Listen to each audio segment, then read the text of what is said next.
Listen, right, I'm talking about AEW. I know I should have an AEW shirt on. I can't find my one shirt that I have from an AEW wrestler. So, you're going to have to deal with the fact that there's a midget Dennis Wise, alright? Dennis Wise, the midget, is on me. You're going to have to deal with it.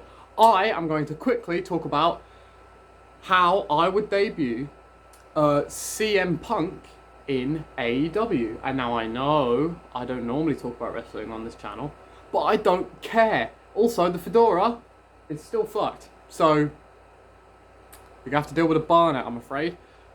Anyway, let's do it. This all goes down on the first episode of AEW Rampage. This is when CM Punk makes his debut. And I'm going to book a little while of his time in AEW as well. So, CM Punk makes his debut on AEW. What is going on at the point in time is Kenny Omega is in the ring with the Good Brothers. So it's Omega, the Good Brothers, and the Young Bucks. There is 5 of them. Omega's sort of saying he's making fun of Hangman Adam Page still, how depressed Adam Page is and all that, right? Adam Page comes out to the ring, obviously not too chuffed about this, and after an exchange of words, gets into fisticuffs with Omega. But because it's 5-on-1, he's getting battered. So therefore, Frankie Kazarian, the elite hunter, comes out to the ring. And he gets involved as well. They're still losing to the group of 5, but they're doing a bit better now. And then, on Rampage in Chicago, Cult of Personality hits. The roof blows off the bloody building. It goes miles into the air. I'm pretty sure I could hear the pop from here. It'll be that loud. When CM Punk makes his 7-year waited return to wrestling in Chicago, like, Jesus Christ, that pop is going to be huge, right? So he joins and he gets involved in this. He gets involved in the fight, but as he's coming to the ring, he's noticeably not very into it. His face, you can tell that he's almost bored. And this is because, as documented in the last 7 years, WWE made him lose his passion for wrestling. So his character is going to be that he doesn't really want to be there. He doesn't really care what's going on. He's just there for the money. That's sort of his character. He only cares when someone wrongs him or when there's an opportunity. Here, Punk senses a little bit of opportunity. He comes down, Kenny Omega retreats at the sight of CM Punk. So then it's 3-on-4 and the good guys end up getting the upper hand before CM Punk hits Carl Anderson. Very important that it's Carl Anderson, as he is the shortest and lightest. So CM Punk hitting the GTS on it. Fuck me. Hang on. Jesus. Christ. CM Punk hitting the GTS on Carl Anderson. The least likely to botch it, because sticking Doc Gallows on CM Punk after he hasn't wrestled for 7 years and he tries to hit the GTS, probably not going to go fantastic.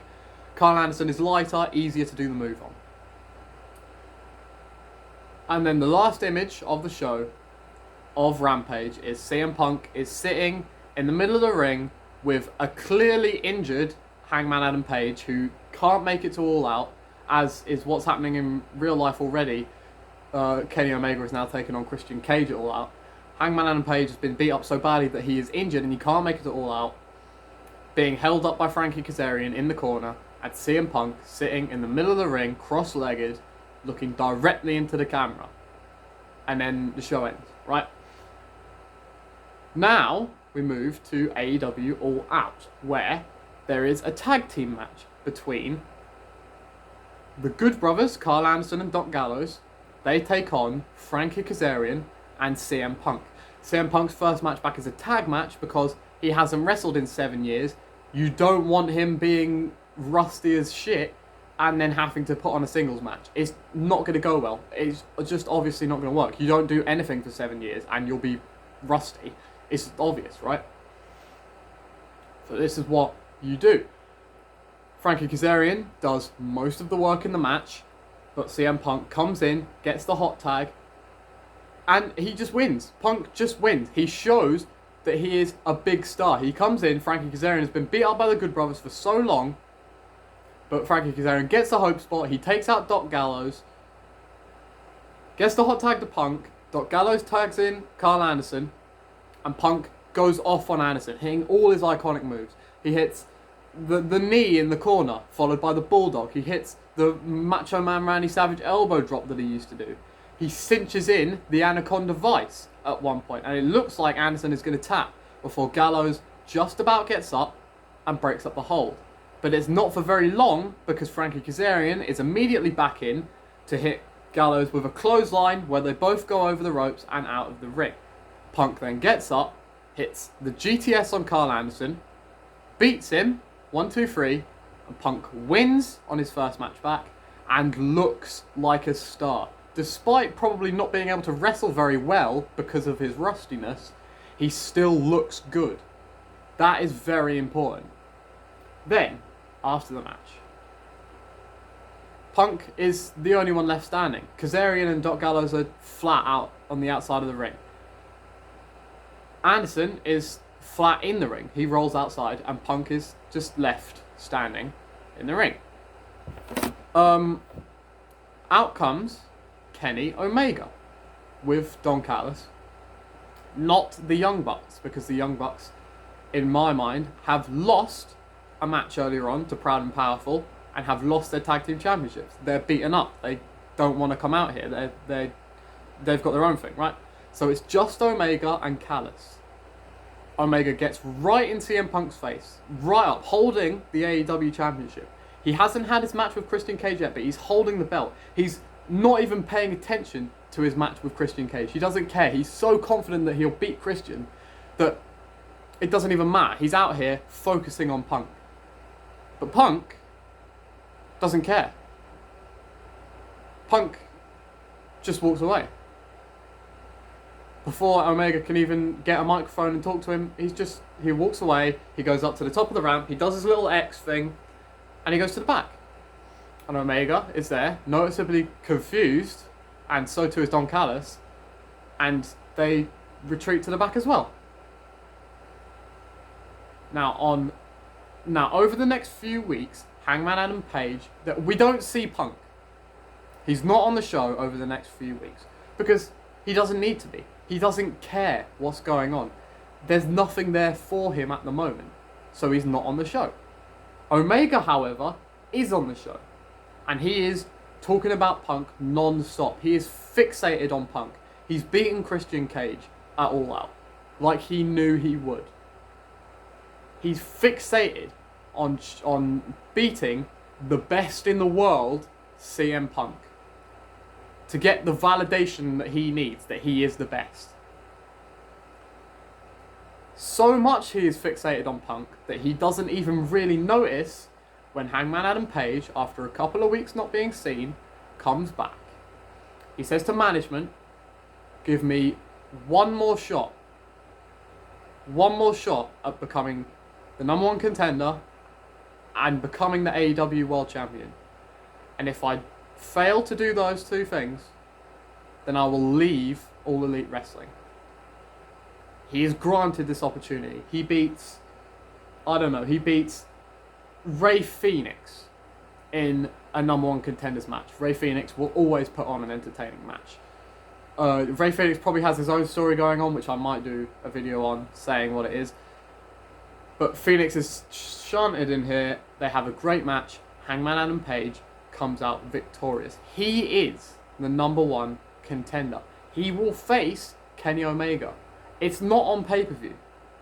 He doesn't face Kenny Omega on pay-per-view.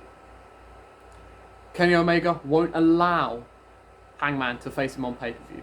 It is a special episode of Dynamite with one of the special names that they give Dynamites every once in a while, like Homecoming or stuff like that. It is one of those, but it is importantly not on pay-per-view. Because Kenny Omega is finished with Adam Page. He doesn't care about Adam Page. He is fixated on beating CM Punk. And on the same week that Hangman Adam Page becomes #1 contender, Kenny Omega is out and he cuts a promo. He doesn't even mention Adam Page. Not a word about him. However, he does bring out his old friend who has just left WWE, just signed with AEW. He brings out Adam Cole. His reasoning being, he will set Adam Cole after CM Punk. Adam Cole being a loyal follower of Kenny Omega, having been in the Bullet Club with Kenny at a time. He sets Adam Cole on Punk. Cole finds Punk. Cole beats the crap out of Punk. Now Punk, despite not caring before about this, has now been wronged. He has been beaten up for no discernible reason by Adam Cole, who's, I don't know, hit him with a Panama Sunrise onto the concrete. Something like that. Something big like that. Punk comes out the next week. He's bandaged up. He's beaten. And he says, Adam Cole, I'm coming for you. And still not even paying attention to Omega. Punk isn't even interested in Omega at this point. He only cares about Cole. And that is the match that is set up for the pay-per-view. To Kenny Omega's dismay, CM Punk goes to management and he says, I want to face Adam Cole at, I think the next pay-per-view after All Out will be Full Gear, I think. And that's what I'm going with. If it's not, then just whatever the next pay-per-view is. But I'm going to say Full Gear. At Full Gear. And his wish is granted. Omega is shocked by this. He is fuming at this. He thinks Adam Cole has done this on purpose. When obviously he hasn't. He was just doing what he was told. Omega is so now frustrated and just annoyed about all of this CM Punk stuff that when his match comes up with Adam Page, which again is on free television, he's not in the right headspace. Adam Page also, I forgot to say, Adam Page has made it sure that in his match stipulations, the Super Elite, I believe they're called, such as the Young Bucks and the Good Brothers and Don Callis, cannot be at ringside. It is just Omega, just Kenny Paranoid Omega. And Adam Page takes the One-Winged Angel, and Adam Page kicks out of the One-Winged Angel, becoming the second man ever behind Kota Ibushi to kick out of the One-Winged Angel. The commentators go crazy. No one kicks out of the One-Winged Angel. It doesn't happen. No one does it. But Adam Page has. Adam Page has kicked out of the One-Winged Angel. Kenny Omega, who is already paranoid, thinking that, maybe I'm not the best, maybe no one cares about me, has just seen his move, which demolishes everyone, which has beaten everyone for 5 or so years. Whenever he's hit it, he's just seen it not work for the first time in 5 years. The guy's practically having a mental breakdown in the ring. So he's not even attacking Adam Page while he's getting up. He's just sat there, sat, just rocking backwards and forwards. He's going, what is happening? What am I going to do? Not paying attention to Page. He turns away from Page, who over time gets up and hits Kenny Omega when he turns back round with the buckshot lariat. Adam Page pins Kenny Omega for the free to become AEW World Champion. Again, this is on free television, right? The match is good, but not as good as it could have been. Purposefully not as good as it could have been. Kenny Omega being so fixated on CM Punk and beating the man who calls himself the best in the world, being so fixated on that has made him lose the World Championship. And then he goes to Impact the next day. He turns up on Impact Wrestling, still noticeably distraught, noticeably all over the place, and he loses the Impact World Championship to either Moose or Rich Swann. I don't really care about Impact, but the title needs to be off of Kenny. He loses that belt. Kenny Omega is left with nothing. None of the championships. I think he's got another belt. He goes off and he loses that too.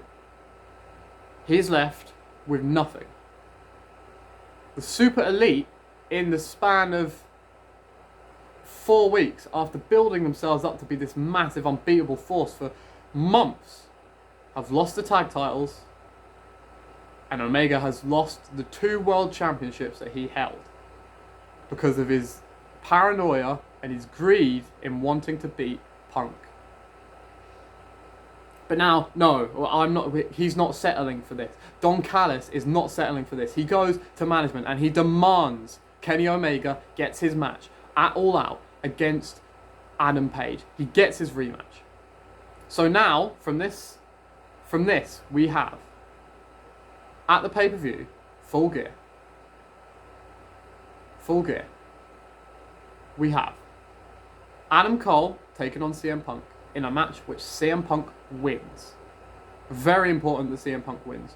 Sure, it will diminish Adam Cole a little bit, but he can build himself up. He can separate from the Super Elite because he's been mistreated by Kenny Omega. Why would he want to stay with these people who he followed their orders and then was still blamed? He will leave the Super Elite and he will build himself up in another way. I'm not sure what that will be, but he will do it. Adam Cole is incredible. He will manage it. And as the main event of the pay-per-view, in, what would it be? In a last man standing match, I think, or an Iron Man match. One of the two. Something that can go for at least 40 minutes. A match that can go for at least 40 minutes. Make it feel like it's a New Japan Pro Wrestling match. Stiff strikes all over the place. Just massive moves being hit. And just an Iron Man match was probably better because massive moves being hit, pins, left, right and centre. Both men are battered and bruised by the end. But by the end, Hangman Adam Page wins, retains the World Championship, vanquishes Kenny Omega. And Kenny Omega can, of course, he can go and he can build himself up again. He's Kenny Omega. He's brilliant. He will also do that in any way possible. But Hangman Adam Page is now AEW's World Champion. CM Punk has beaten Adam Cole. And CM Punk can now see an opportunity. Because he can see that the only thing that got Adam Page to beat Kenny Omega is a better wrestler, but the only thing that got Adam Page to beat Kenny Omega was because he was so not even paying attention to Adam Page. He was so fixated on Punk. So now, Punk can see that the world champion is weaker than it usually was. Page is less tough to beat than Omega. Punk sees opportunity. He begins to batter Adam Page over the next few weeks and months, baiting Page into a match at the next pay-per-view where CM Punk hits the GTS, importantly uses the Anaconda Vice to tap out a babyface and himself become the AEW World Champion. Adam Page, from coming from tragedy to being right at the top, is knocked right back down to earth. And CM Punk is the world champion. And there you go. That's how I'd do it. I don't know where you'd go having Punk as the champion after that. I'm not entirely sure where you'd go with Adam Page after that. I would probably, if I was AEW, after adding a second show, would add another championship, which is a thing that I will talk about in another video like this I'm going to do on Bryan Danielson, or Daniel Bryan. But yes, that is how I would book CM Punk.